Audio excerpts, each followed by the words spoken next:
Jo Leute, herzlich willkommen zu einer neuen Folge. Wir haben uns gerade schon im Video davor den S7, den neuen, angeguckt und jetzt sind wir hier beim T6. Ich habe mit Michel gestern bin ich hier schon mal rumgeschlichen. Der hat natürlich glänzende Augen, wenn der hier einmal rumgeht. Ne? Der fährt ja, ich glaube 8 Jahre oder 9 Jahre seine Hanna jetzt. Der fährt ja schon einen T6 und ist ja völlig begeistert. Und wir wollen jetzt wissen, warum wir die Begeisterung teilen sollen zu dieser Maschine. Wir haben Michael heute hier, Produktspezialist für Erntemaschinen von John Deere, Häcksler und Mähdrescher. Und ja, ich würde sagen, klappt da mal auf, werfen wir mal einen Blick drunter. Was habt ihr neu gemacht? Also optisch. Genau, die Optik ist natürlich einer der wichtigsten Punkte. Also wenn man die Maschine hier so ansieht, die passt jetzt wirklich richtig gut in die Familie zum X9 und auch zur S7 passt es wirklich perfekt mit dazu. Was natürlich ein riesengroßer Fahrkomfort, muss ich ganz klar sagen, ist die Kabine. Kabine jetzt wie auf der X9, auch die ganze Architektur, also das heißt das komplette Bussystem, auch gleich mit der X9 und mit der S7 entsprechend und damit wirklich für die Zukunft gebaut. Und der Fahrkomfort, absoluter Wahnsinn, also vom Massagesitz über den elektrischen Türschloss, die Displays, also macht wirklich richtig Spaß, die Maschine zu fahren.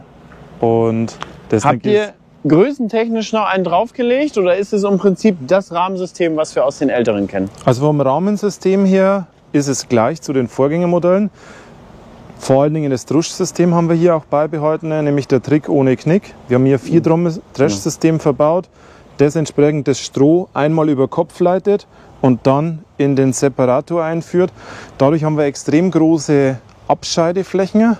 Und vor allen Dingen eben keine scharfen Kanten, wenn das Stroh umgelenkt wird.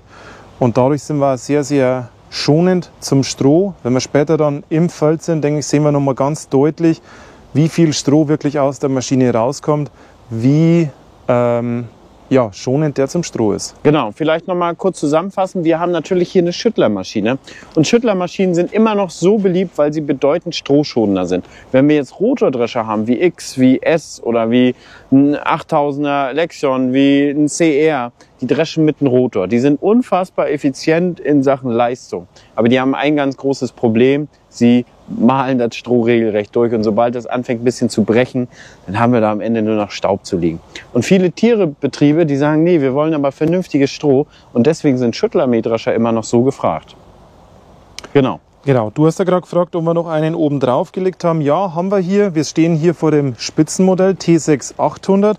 Der hat im Gegensatz zum bisherigen Topmodell T670 noch einmal ein bisschen mehr Leistung erhalten, hat vor allen Dingen jetzt auch den Motor, den 9-Liter-Motor der zweiten Generation erhalten und damit haben wir hier nochmal mehr Leistung zur Verfügung, sind entsprechend auch noch leistungsfähiger im Feld dann wirklich unterwegs. Euer Topmodell, so wie er hier steht, T6 800 mit 466 PS und damit nochmal ein bisschen mehr wie entsprechend der T670, entsprechend nochmal ein Stück weit leistungsfähiger. Welche Schneidwerksbreite könnt ihr damit bedienen? Bis 12 Meter? Bis 10,70 Meter gehen wir hier an der Maschine frei. Ja. Entsprechend, was natürlich da auch nochmal ganz wichtig ist, sind die Korntanks. Dass entsprechend ein breites Schneidwerk auch irgendwo gut untergebracht werden kann. Korntank hat sich hier nochmal deutlich geändert. Das heißt, wir haben jetzt hier größere Korntanks bis zu 13.500 Liter in diesem Topmodell. Wir sehen jetzt hier auch die Abtankschnecke vom X9, also nochmal deutlich größer vom Durchmesser. Entsprechend auch natürlich schonend zum Getreide und mit der neuen Tülle kann man auch mal einen kleinen Anhänger gezielt befüllen. Und was natürlich, die Tülle ist ja so ein absoluter Genuss, wenn man damit schon mal ein bisschen in Kontakt kommt. Einfach dieses dichter ran oder weiter wegschwenken ist natürlich, das ist einfach und ein abgerundet Traum. Wird das Ganze, wir sehen später mit Machine Sync. Das heißt, wenn ich einen John Deere Schlepper bei der Seite habe, übernehme ich die Kontrolle beim Abbunkern und kann mir den ganz feinfühlig vom Joystick aus ein Stück weit vor, ein Stück weit zurück holen und kann damit den Anhänger wirklich komplett bis oben hin füllen, ohne dass es zu Verlusten kommt. Okay. Wir gucken hier mal ein bisschen weiter durch. Wir müssen uns ein bisschen beeilen, weil ich muss noch unbedingt eine Station schaffen mit der Spritze. Genau. Ihr macht ganz normale Spreuverteilung hier. Genau. Warum entscheidet ihr euch für dieses Konzept und nicht wie bei den S, dass ihr es mit übergebt? Passt hier einfach bauartbedingt deutlich besser. Vor allen Dingen gibt es jetzt hier teilweise auch Betriebe, die das Stroh und das Spreu speziell behandelt haben möchten. Deswegen gehen wir hier den Weg. Mhm. Genau. Da kommst du schon zu Stroh und Spreu. Ihr habt jetzt hier keinen Radialverteiler. Genau, wir haben hier das ganz normale Verteilblech montiert. Mit dem kommen wir auch gut bis 10,70 Meter zurecht. Du hast ja vorhin auch einmal die Thematik mit dem Wind besprochen, beziehungsweise mit der Hangneigung. Auch hier können wir natürlich das Ganze ganz einfach und schnell links und rechts verschieben und können damit eben auch nochmal auf die Verteilrichtung eingehen. Auch neu, das haben wir uns beim S7 schon angeguckt. Wir kriegen jetzt auch hier für diese Maschine eine elektrische Gegenschneidenverstellung und das heißt, ich kann von der Kabine dann aus wirklich ganz komfortabel die Messer rein oder rausfahren. Genau. Dann haben wir auf dieser Seite, ja, wo der Elevator sitzt, da habt ihr auch das Harvest Lab wieder. Das heißt, ihr könnt auch wieder analysieren, welche Inhaltsstoffe haben wir. Genau, finden wir jetzt hier bei der Maschine auch. Entsprechend hier auch der neue oder der Harvest Lab mit der neuen Position entsprechend. Wichtig ist mir jetzt hier an der Stelle auch nochmal zu erwähnen, wir haben hier den kompletten neuen Feuchtesensor integriert. Der sitzt hier oben, nicht mehr wie bisher im Korntank, dadurch einfach deutlich besser erreichbar, deutlich einfacher zu reinigen. Ansonsten Features, wie bei den großen Brüdern auch, entsprechend diese Reinigungsluken. Für Saatgutbetriebe natürlich nochmal ganz ein wichtiger Punkt, dass ich hier einfach und schnell den Korntank sauber machen kann.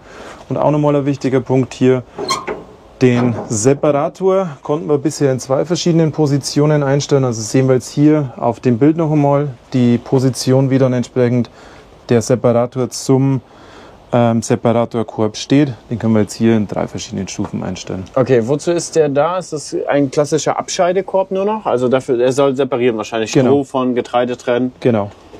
Also sehen wir jetzt hier auch nochmal den Gutfluss ganz kurz angedeutet. Das heißt, wir kommen hier von der Dreschtrommel, gehen dann eben hier einmal über die Wendetrommel und gehen dann hier in den Separator rein. Und das ist genau das, was ich angesprochen habe.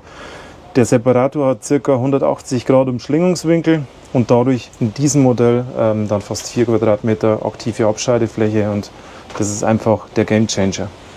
Bei den X- und S-Serie haben wir ja die Möglichkeit, dass die Systeme sich automatisch einstellen. Wie weit sind wir hier?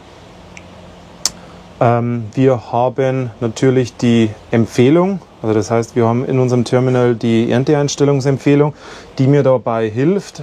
Am S bzw. am X9, wie du gerade schon gesagt hast, würden wir hier dann an den Elevatoren Kameras sehen, die uns die das Erntegut betrachten und entsprechend bewerten und dann die Einstellung den ganzen Tag über korrigieren, beziehungsweise eben für die besten Einstellungen so anpasst, dass es passt.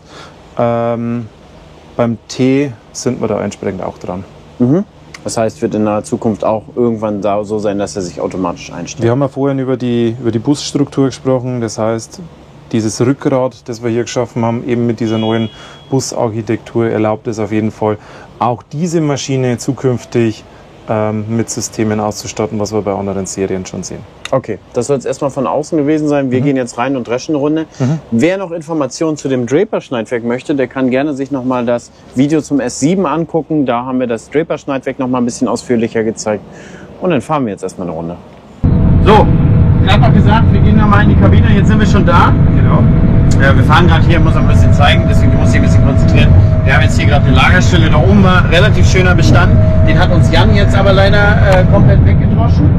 So, wir haben jetzt T6, Drescher, 2 G5-Displays drauf. Ich will das einmal kurz hier einmal demonstrieren. Hier unten hast du dir alle Basics, Ertragskartierung und so raufgelegt. Da haben wir auch nochmal Feuchtigkeit, hast du glaube ich da dir raufgelegt und genau.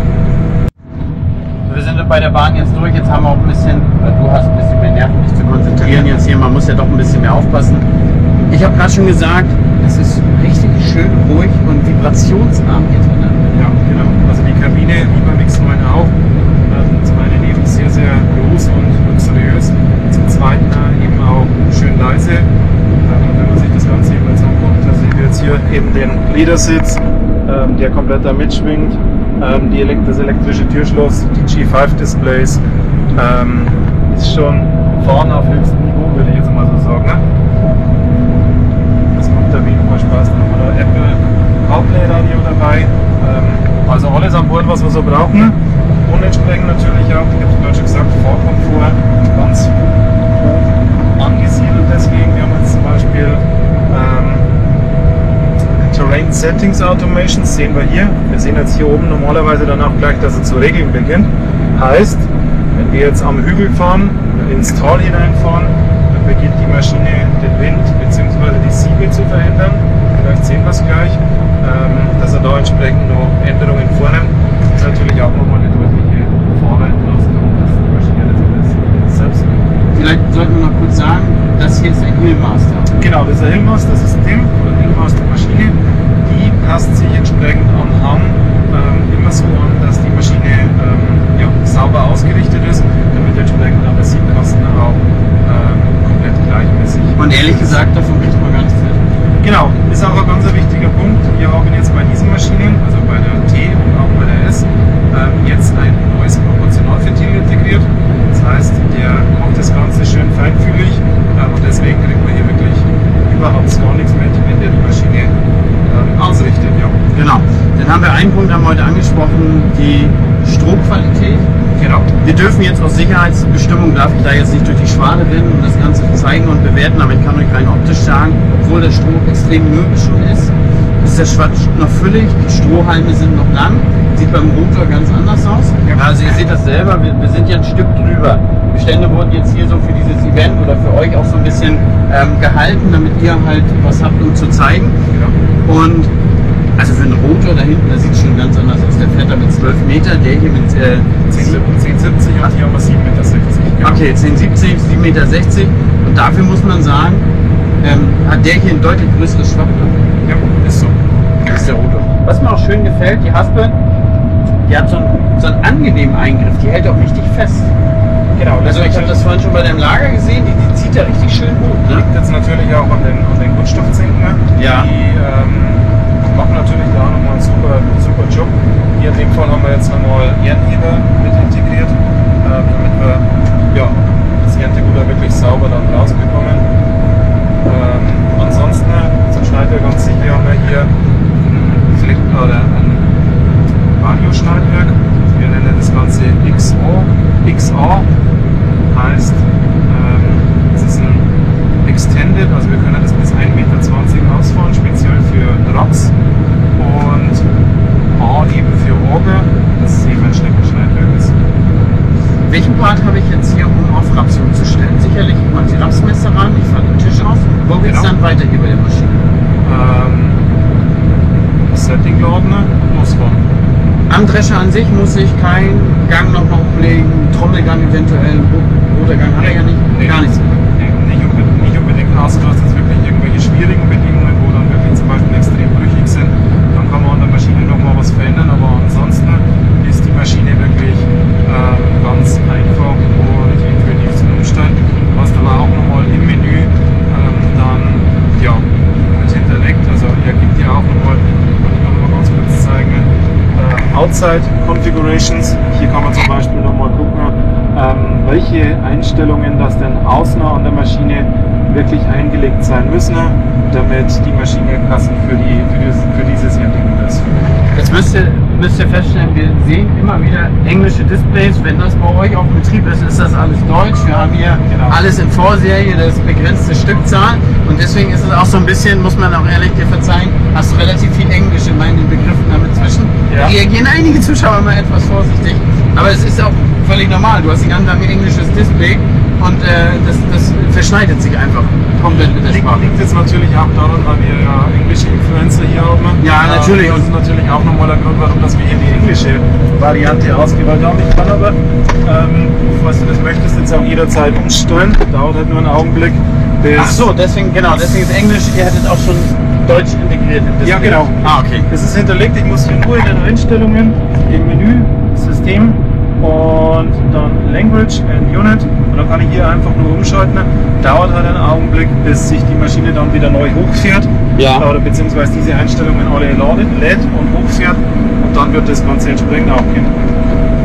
So, magst du mal vielleicht das Film übernehmen? Da habe ich auch mal beide Hände frei. Kann ich gerne machen. 1 ist ja ausheben, 2 ist ablassen. Hier haben wir die Auto-Track-Taste.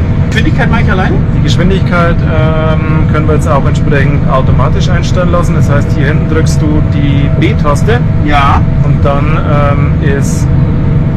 Ja, Groundspeed Automation aktiv. Ganz genau. Okay. Also das heißt, das ist jetzt mit dem Kamerasystem? Nein, das Kamerasystem haben wir bei S und X. Ja. Bei T guckt er sich entsprechend die Motorauslastung, die Siebverlust oder die Verluste und entsprechend auch noch den Variatordruck an und passt dementsprechend dann die Geschwindigkeit an. Und was macht er hier? Auf welche Parameter achtet er hier? Genau, also das war jetzt das, was er hier bei dem macht. Und bei S und X haben wir dann die Kameras noch mit montiert, bei dem er dann eben auch noch den Bestand vor uns sich betrachtet und dann eben guckt, habe ich Lagergetreide, habe ich stehendes Getreide oder habe ich vielleicht auch eine Fahrgasse, die ich schon rausgeschnitten habe. Da passt er das Ganze an. Und zusätzlich habe ich ja noch das Satellitenbild, das ja auch noch mit dazu genutzt wird. Also das heißt, wir gucken uns das Getreide schon während der Vegetation an und haben dann schon können dann einfach schon wissen, wie viel Getreide in etwa dort steht und können dementsprechend die Maschine nochmals in der Geschwindigkeit damit anpassen. Genau, für euch, man muss ja sagen, der geht hier wirklich gut voran. Wir haben jetzt hier knapp 30 Tonnen in der Stunde. Relativ geringes Verlustniveau, hast du gesagt, 2,9 und also 2,9 bedeutet 1%, das ist der Kalibrierfaktor. Ach, da oben der Strich ist die 2,9. Genau, das wäre dann... Wenn wir den voll haben, haben wir 1%. 1%. Das heißt, wir haben ja aktuell 0,9, das heißt, wir hätten jetzt im Augenblick ca. 0,3-0,4% Verlust. Ja. Liegt aber natürlich jetzt auch ein bisschen an den Beständen. Wir könnten jetzt hier eigentlich noch schneller fahren, aber die Bestände lassen es auch in einer gewisser Weise einfach nicht zu. Man muss jetzt auch sagen, wir haben den unteren Ansatz des Strohs, ist relativ klamm. Hier gab es viel Regen in letzter Zeit. Wir haben hier jetzt kein überkrasses trockenes Stroh. Und das macht es ja auch teilweise schwer, aber dafür finde ich die Leistung schon beachtlich für diese Maschine. Wie viel? 466 PS war es, ne? Das ist das zweitgrößte Modell, der ist eins drunter. Der ist eins kleiner? Genau. Ah, okay, dafür muss man sagen, der geht schon gut voran. Wenn ich jetzt abtanken will, drücke ich T. Genau, damit würden wir das Rohr ausschwenken. Ich würde aber tatsächlich sagen, wir machen das auf dem Weg nach hinten. Ne? Ja. Dann kann ich dir nämlich auch Maschinensync zeigen. Ah, okay, ja, na klar. Ansonsten, was besticht hier in der Kabine, muss man sagen, ist der Platz. Dann Strom wie in den 8R, 6R, jetzt in den neuen, also hier ist alles voll. Haben wir auch 220 Volt hier drin? Hier nicht, ne? Hier noch nicht. Ne. Das besticht auf jeden Fall, also hier ist massiv Platz. Hier unter ist jetzt aufgeräumt, wo viele, darf ich mal kurz zeigen, wo viele jetzt hier Sicherungskasten und so unterbringen, hat man hier auch nochmal Platz, einen Rucksack, eine Tasche zu verstauen. Hier haben wir nochmal ein Fach, wir haben hier nochmal die Flaschen, wir haben hier noch ein Fach und du sitzt sicherlich auf dem Kühlschrank. Ganz genau. Genau. Hinter uns, und das gefällt mir auch beim X9, relativ groß, freie Sicht nach hinten zum Korntank. Und auch, die spricht an, die Kabine, muss man sagen. Was ich früher nicht so toll fand, wenn teilweise die Kabinen so weit runterkamen. Also, ich hatte das immer so ein bisschen aufs Gemüt gedrückt. Jetzt ist das alles schön hochgezogen, hier diese Kanten, auch hier diese S-Linie, finde ich ganz angenehm gemacht, muss man ehrlich sagen. Und man hat auch, wenn man jetzt so nach hinten guckt, das ist ungefähr mein Blick jetzt, den ihr habt, haben wir auch eine ganz angenehme Sicht aufs Schneidwerk. Klar, hier haben wir den Bildschirm, den könnten wir aber sicherlich beiseite schwenken. Können wir. Genau, und dann haben wir eine ganz angenehme Sicht, weil ansonsten kriegt man immer diesen klassischen Schwimmrücken. Ja, weil den ganzen Tag so über das Schneidwerk hängt und das will man ja nicht mehr, ne? Eins hast du gesagt, ne? Genau, eins ausheben, kommen wir in die nächste Spur. Dann können wir entsprechend auch mal Maschinen-Sync zeigen. Das heißt, guckt gerade ab, aber den holen wir uns jetzt dann gleich mal ran. Fahren wir in die nächste Spur rein. Packen dann entsprechend auch direkt das Korntankrohr raus oder das Abbunkerrohr. Sag uns einmal, wir können ja einmal noch kurz was zu dem Joystick sagen. Der ist ja jetzt relativ funktionbeladen, also da ist ja viel mehr Möglichkeiten als früher. Das sind sicherlich zwei verschiedene Arbeitshöhen. Genau, das sind zwei verschiedene Arbeitshöhen. Ich mache einmal ganz kurz das Schneidwerk aus, dann haben wir ein bisschen mehr Ruhe. Genau, wir haben hier eins ist die Taste jetzt in dem Fall zum Ausheben, 2 ist die Schnitthöhe 1 und 3 könnte ich dann entweder Schnitthöhe 2 oder beispielsweise bei dem Flex-Schneidwerk, wie wir das an der S-Serie oder an der S7 dran haben, kann ich dann entsprechend in den Flex-Modus gehen. Also ich kann während der Fahrt direkt zwischen den zwei Modis wechseln. Okay.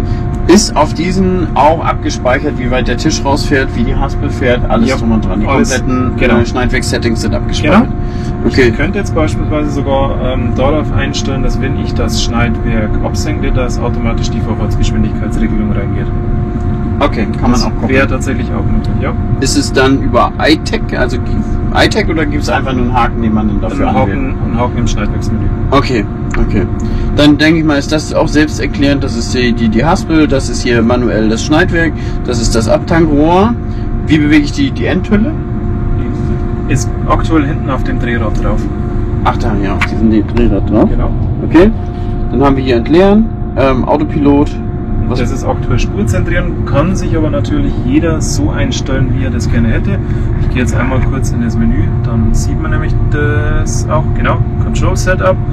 Dann sehen wir jetzt hier, wie jede einzelne Taste belegt ist. Wie du ja gerade schon gesagt hast, auf dem Drehrad unten ist die Tülle drauf. Da kann ich die Tülle rein und raus schwenken. Hier kann ich zum Beispiel das Menü, also wenn ich auf das Drehrad drauf drücke, wird jetzt in dem Fall das Menü geschlossen. Also auch nochmal ganz coole Sache. Dann haben wir auf der Taste C, das ist hier oben bei Machine Sync, das heißt, wenn der Schlepper mit uns verbunden ist, können wir den vom Joystick aus einen Meter nach vorne, einen Meter zurücksteuern. Ja. Hier, wie schon angesprochen, die Zentriertaste für die Mittelzentrierung. Hier haben wir dann den Tisch rein und raus, können wir jetzt vielleicht auch mal ganz kurz zeigen. Ich hebe das immer ein bisschen hoch, damit wir das ein bisschen besser sehen. Jetzt fahren wir den Tisch einmal nach vorne.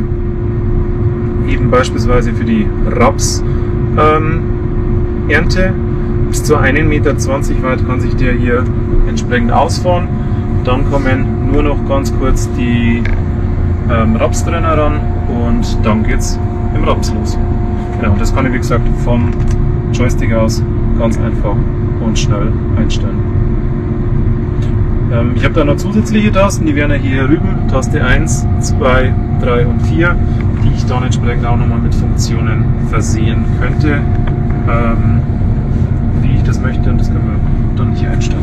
Wenn ich jetzt angenommen Sieb oder sowas verändern möchte, ja, dann tippe ich diesen Wert einfach an? Entweder hier, ja, kannst du es hier verstellen, ja, oder in der Armlehne auf den entsprechenden Reiter, wie jetzt hier zum Beispiel Sieb, und dann kannst du hier über das Drehrad auch verstellen. Ah, okay. Genau. Schön einfach aufgeräumt, schlicht.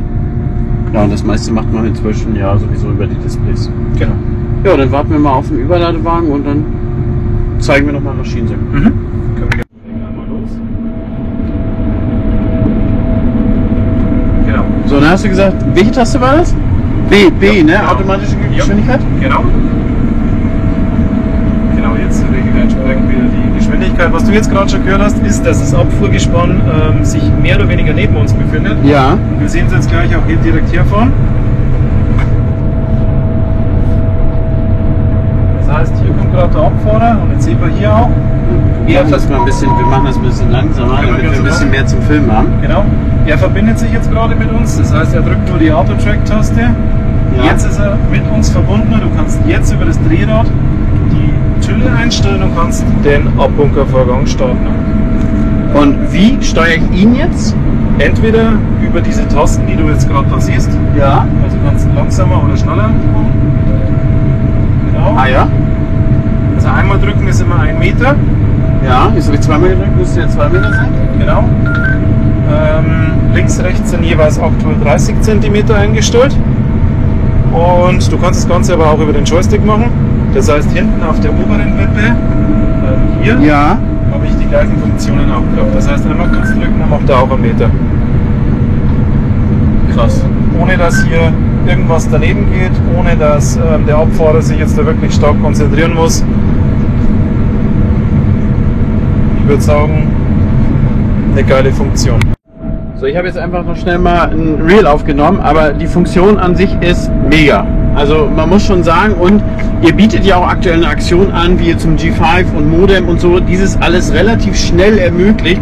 Und ihr habt ja testweise, verzeih mir das, aber ich weiß nicht, wie dieser alte John Deere da heißt, der da steht 7410. Nee, ja, Hat es uns beide auf den falschen. 2688. 26, 88. Okay, und den habt ihr da stehen und der hat einen G5 drauf, weil ihr sagt, okay, ihr könnt jetzt jede Generation nachholen und damit das möglich ist. Und jetzt ist die interessante Frage, funktioniert es auch auf Fremdfabrikaten? Wenn ich jetzt rein theoretisch auf einem Fremdfabrikat einen G5, einen Empfänger und einen Lenkradmotor drauf habe, funktioniert es. Aber du musst ein John-Deere-System drauf haben, weil die beiden Systeme oder die beiden Displays sich über WLAN miteinander verbinden und dadurch eben miteinander kommunizieren. Das ist nötig. Das ist natürlich beim Dreschen, sage ich mal, ist es ja okay von der Zeit, die er nebenher fährt, da kriegt ein Fahrer vielleicht auch gut hin. Aber beim Häckseln ist es natürlich bedeutend länger. Ne? Genau, Häckseln ist natürlich nochmal so eine Thematik, wo wir das auch anbieten können. Und wenn du jetzt zum Beispiel an Arbeiten denkst, wo Schlepper neben Schlepper herfährt, wie zum Beispiel bei der Kartoffelernte, das ist genauso auch möglich. Ja, wo das so richtig den ganzen Tag richtig passen muss, und in den USA geht es ja noch weiter. Da sind ja diese riesen Kartoffelernte, ein Rübenroder wäre vielleicht auch für die Zukunft ja interessant, habt ihr jetzt ja gerade nicht zufällig im Programm, aber ich sag mal sowas in der Art, und da gibt es ja ganz viel, auch Erdnussernte oder wo sich die Maschinen wirklich synchronisieren müssen. Das Feld ist wirklich breit, wo das wirklich angewendet werden kann, und du hast es ja gerade gesehen, das funktioniert ja wirklich. Und wie schnell, also wie schnell, wirklich Leute, das ging auch so schnell, der fährt nebenher, das geht, verbindet sich und man kann da direkt... Es geht genauso schnell zum Einrichten. Ich brauche nur die Version Maschinensync auf beiden Maschinen und gebe dann hier einfach nur die WLAN-Adressen auf beiden Maschinen ein, also dass das WLAN-Passwort entsprechend von der einen mit der anderen Maschine zusammenpasst, und schon bin ich miteinander verbunden und kann das Ganze nutzen. Also, spannende Sache. Ich würde sagen, ich bedanke mich für diesen kurzen Ausschnitt von dem T6.